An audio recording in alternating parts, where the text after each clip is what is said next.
Hey guys, welcome back to the studio. Steven here. In this episode, I'm going to show you how I created this painting right here, and I'm going to go over some of the tips and tricks that really helped me develop this painting.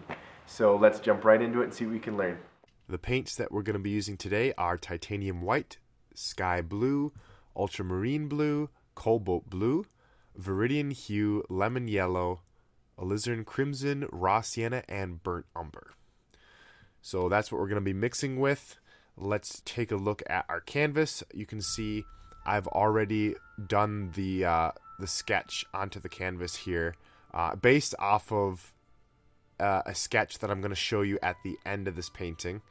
It basically was just the wave, but I added in some rocks and whatnot. So here you can see I'm starting from the farthest away objects and working my way forward. And so I'm starting thus with the sky, and I'm just taking some light blue, and I'm gonna kind of mix in a broody background sky over our toned canvas with the sketch on it. You can see I'm adding in some really light blue, basically a lot of white in that one, and I'm just kind of blending in some sky, some different cloud formations into the sky. And the idea is to kind of create a brooding, stormy sky in the background, but then have some sunlight shining directly onto the wave in the foreground here. And so what I did to get to this point here, as I'm blocking in the sky there, I'll just tell you, I toned it with raw sienna, and then I just used more raw sienna, and then just did a little bit more of a detailed sketch over the toned canvas using the same color, because I really wanted to make sure that I captured the sketch as true to the original as I could, because I really liked it. And up there you can see now I'm working my way another step forward and putting in a background hill, which is super easy, just making it slightly darker than the sky. And remember, we don't want to get too bright with our tones on the outset, because titanium white is going to be the brightest we can get with our highlights. So we want to start out a little bit more dulled, and we can definitely work our way up to that as we progress in the painting. So in other words, I don't want to blow out my highlights by having everything too bright so that the white doesn't show up later on as well. Keeping that in mind, I also don't really want to go too dark. I want to find that sweet spot right in the middle where I can have something that I can really liven up later on. And you can see I'd taken a third step forward, and I'm starting to put in the beginnings of the wave here in the foreground.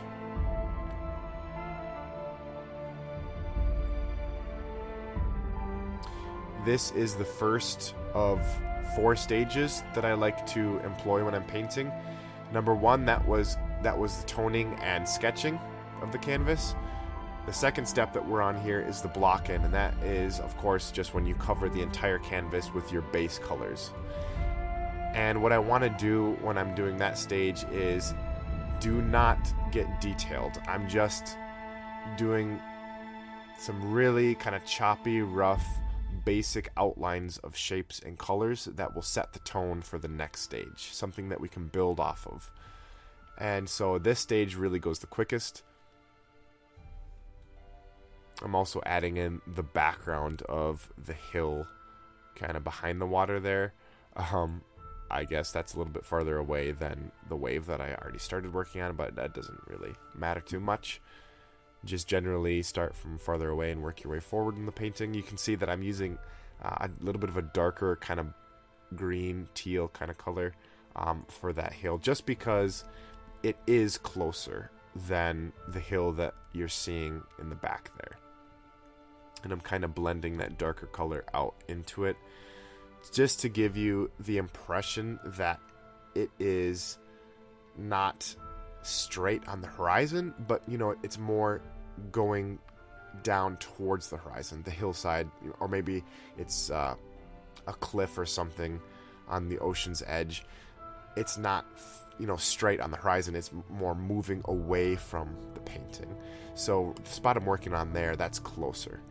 And so thus I decided to make it darker because it really keeps that illusion of depth working. And here I'm starting to put in some more lighter tones onto the billow of the wave there.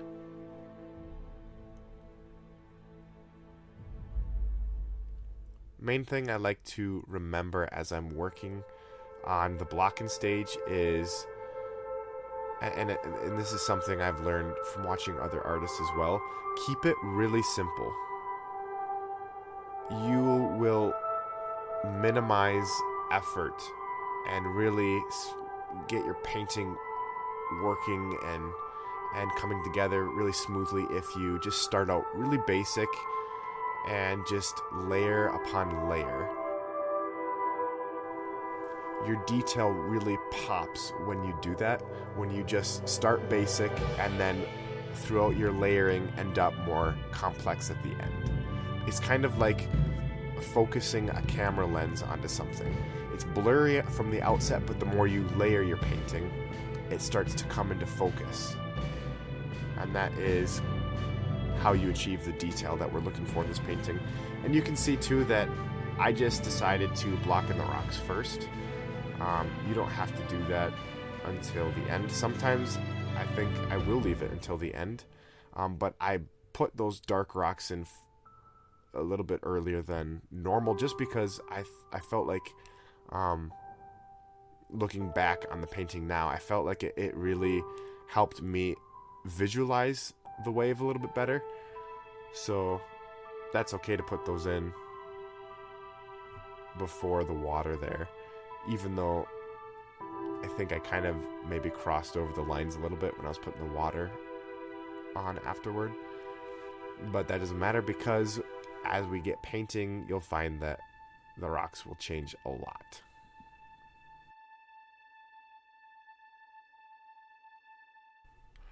And I don't think I mentioned it at the beginning, but when we're toning our canvas, that kind of orangish brown color, I say this a lot in my painting videos, but that really helps you judge the color, and it also creates a more professional looking painting at the end. Sometimes I still even have little tiny bits of that brown show up through the finished painting at the end. Not a lot, but it just looks a lot more professional in my opinion and more pleasing to the eye than that stark white shining through.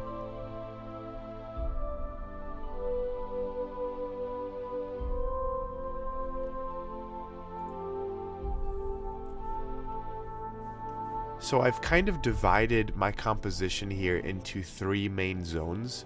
You notice the background with the sky and the land farther away.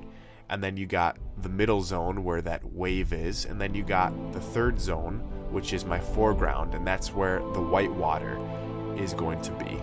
So when I'm putting in my first layer of paint for the block-in, I want to keep the tone just slightly more bright and not white this early on, because again, we don't want to blow out our tonal dynamic, but I want to keep that white water a little bit brighter in the foreground. And this, you can see, is our finished block-in picture.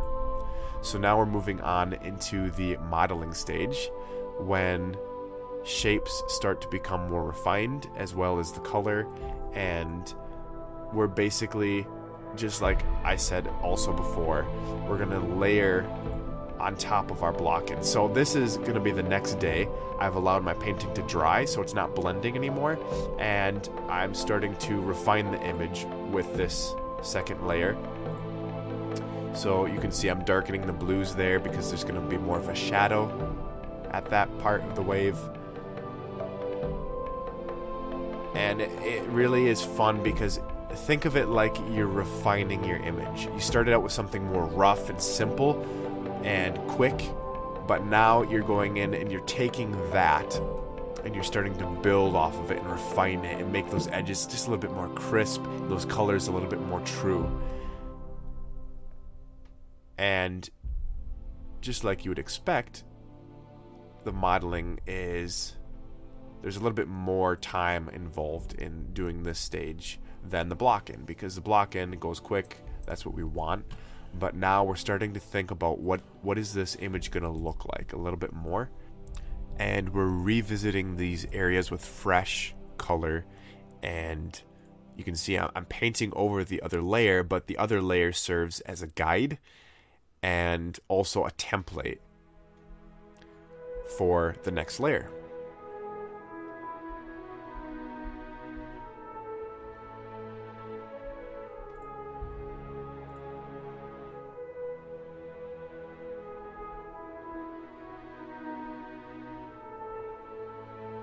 And also, with the amount of paint that I put on, there's somewhat of a transparency to it. So that base color from the block-in, it does show through to a certain extent. And you can just tweak it in this stage and get it to what you want.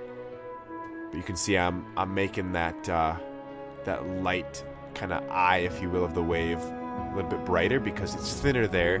The curl of the wave is coming up and the sun is going to be shining through that. So that's why it's going to be kind of that brighter light blue to kind of light green look to it, because the light is hitting it. So I'm just thinking about where my light source is. That would be in the top kind of left hand corner of the painting. And I use that as a map to help me think about, okay, is this part of the painting going to be more shaded? And so it's kind of a game of constantly being one step ahead of your brush, visualizing what is this going to look like? What is this supposed to look like? And if I find that I don't really know anymore what I'm going for, then I just step back and look at the painting from about 6 feet back just to kind of think about it a little bit more and think, okay, where is this going? What is it going to look like? And I look at it and I wait for something to come up and be like, oh, that's what it could look like. And then you re-envision what it's supposed to look like, and then you get back in there and start painting it again. Sometimes I will just take a break for a while because, my brain is tired, I'm tired, and I start to lose that inspiration.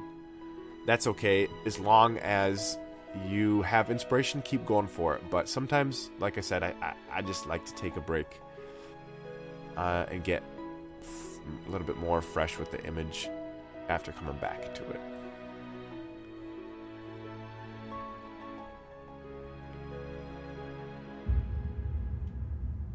And I know that the foreground whitewater looks white right now, but it's actually light blue. I want to mix my colors and shades so that the last highlights are white.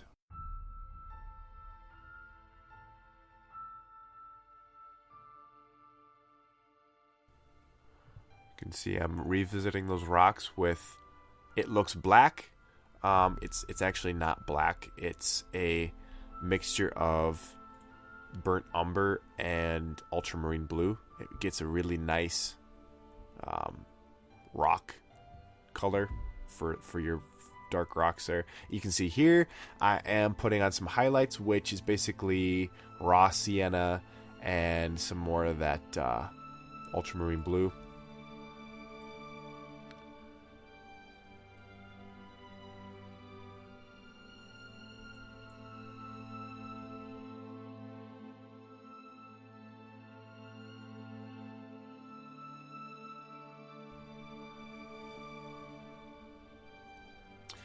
And you may notice at different times throughout my filming that the light changes a little bit.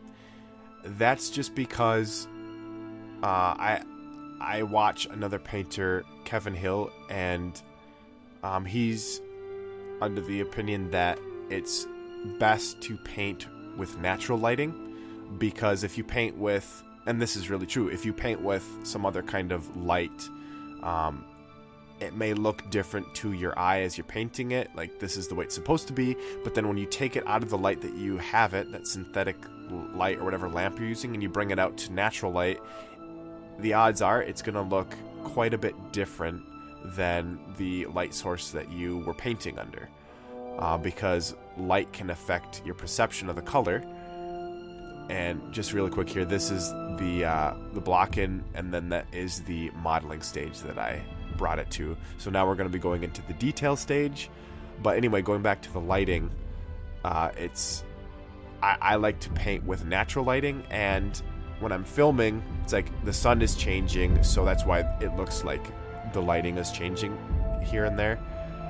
So I apologize for that, but until I get a good lamp situation, I really want to use that natural lighting, so that's a good note as well.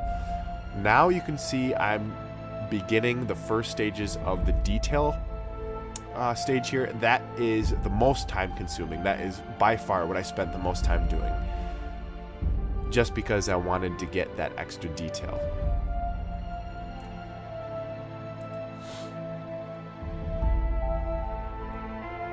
And if you're wondering at all how I know how to just make my wave look, and the rocks, etc., if you're wondering what I'm going off of, I do have some different reference photos that I just looked up online just to get some ideas. I like to have a lot more than just one. I usually have one, though, that I'm kind of focusing on, but definitely use reference photos just as a base to kind of get an idea of what you want.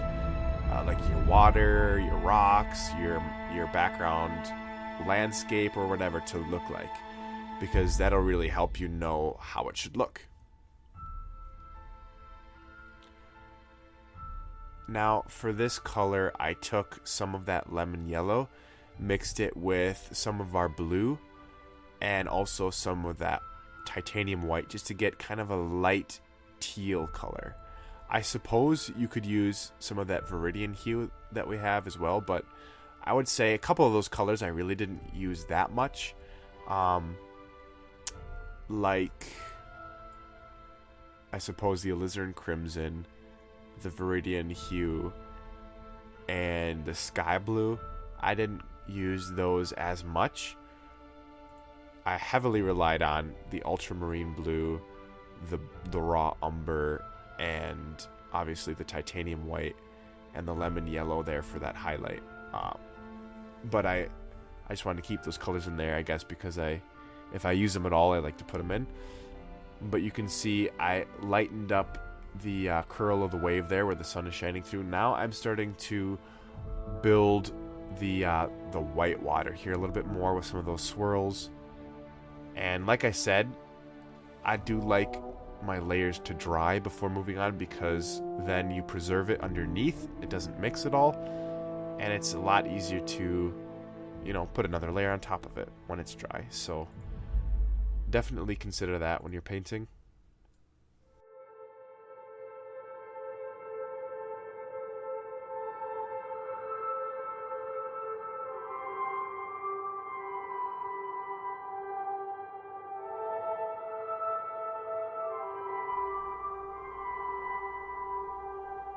Also, keep in mind that as of yet in this painting, I have not used pure white at all. I'm really dumbing down those tones. Even right here, I don't believe that is white at all either. That's because I want, just like I keep saying, I want the last highlights at the end to be that pure white. So I'm going to reserve my white until then, and I'm just going to keep building it without using that white, and that's only possible because I held back at the beginning. So that's why we don't use our brightest at the beginning. I'm starting to put in some more details onto this wave here curling in, and that will really help it stand out.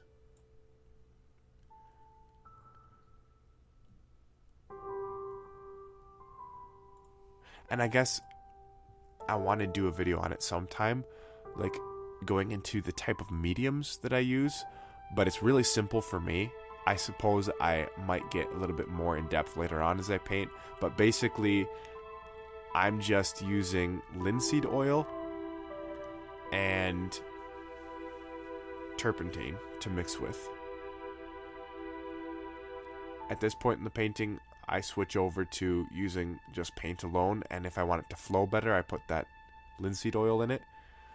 But there's a whole bunch of stuff that is good to know when dealing with mediums that I suppose I'll probably do a video on that sometime, because it's pretty important, but I like to keep it simple when working with mediums as of now. But yeah, I'm using linseed oil with my paint at this point in the painting, just because it flows nicely when doing those details. Starting to add a little bit more of a spray on top of that wave.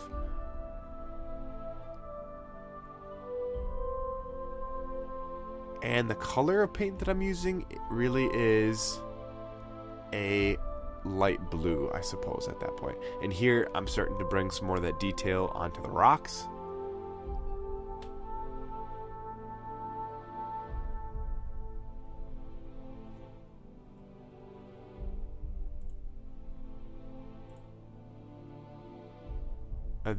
What I'm doing here is really great for the rocks, but I did end up doing something a little bit different with them later on, because I wanted them to look more wet than they were looking, and I'll tell you how to do that when we get up to that point. Rocks are really fun. I guess the more you practice them, the more you'll know how to shape them and how to get them to look real. But it's really just using a composite of lights and darks to get those, those hard edges and those shadows and those bright spots where the sun, is illuminating them.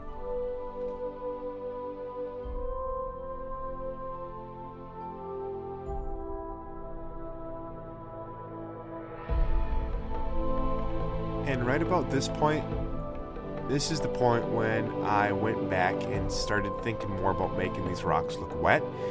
And I found out the secret to it by watching another guy, Andrew Tischler, do a painting similar to this one.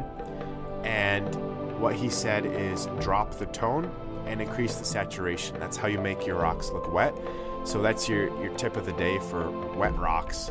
Basically, what he means by drop the tone is make them look a little bit darker, and by increasing saturation, he means a little bit more colorful. So I did that with using some more ultramarine blue, because I wanted that reflection look of the blue, the sky, the water around it, which is all blue. So I wanted that reflection look as well. So I used that trick with ultramarine blue. And I think I could also have put some raw sand in there for the brown. But that'll really help your rocks look wet. And you notice too that I took some of a really nice highlight color and just lightly added some of those highlights to the rock to make it look a little bit more wet.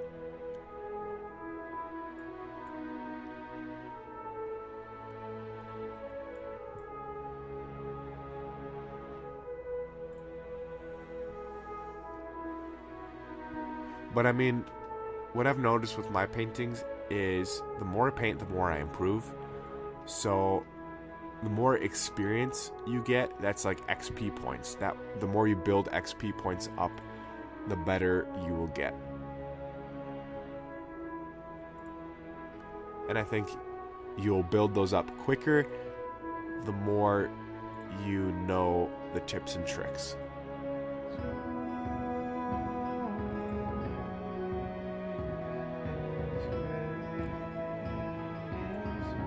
And now I'm kind of doing just a final highlight. Again, I apologize for the lighting. That's just because my natural lighting was not as bright at this point. But I took my highlighter and I put the color on, and then I kind of smoothed it out with a different dry brush, just to get a nice bright color in there in the curl of the wave. And now I'm adding in some final water highlights, and at this point now I'm using pure titanium white. So I'm creating the nice splash there of that wave. And I remember looking over there at the right, and I was like, I got to do something with these rocks because there's just too many of them. They're a little bit of an eyesore, and there's just too much going on. So I really took some extra time and went into those rocks there. You can see I covered a lot of them up. I mean, I really liked the way the rocks looked. I thought they looked nice and wet there and everything, but I was like, I want to sacrifice that for getting a better composition. So I went over it after it dried, and I decided to change it up a little bit.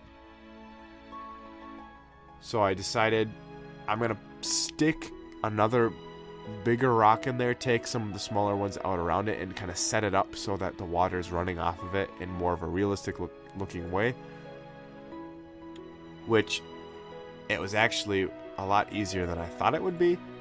As soon as I started putting the paint in there, I could see it right away, and that extra visualization that I was able to have just looking at it and thinking, I know what this is going to look like already, really helped me develop that rock. And now we're done with painting. This is the original sketch that I was telling you about, and then of course this is going to be the progression of what it turned into.